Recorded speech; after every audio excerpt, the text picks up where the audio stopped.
the D-Day for Ambuja. The vote on restructuring has begun and looks like LIC and GIC have voted against it.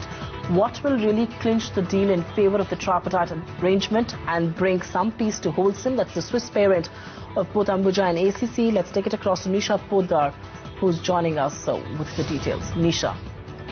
That's right, Supriya. There was a clear divide when it came to the voting for this particular deal because the domestic institutional investors looked like they are against it, and a lot of them have gone ahead and voted against this deal.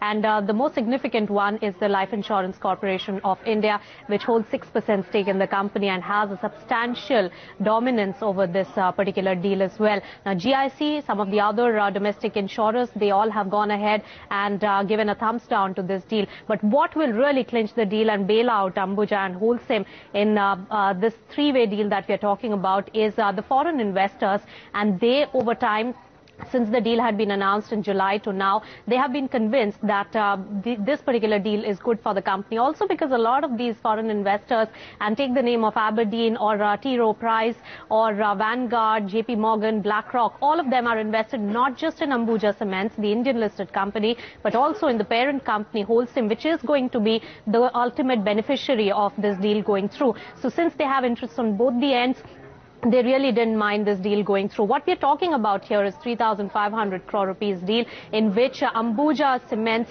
cash will be sucked out by the global parent company, and against that ACC stake will come into this company, 50% of our stake in another listed company in the group, which is ACC. So at the moment, what I'm gathering from my sources is that the deal could go through mostly because of FII support.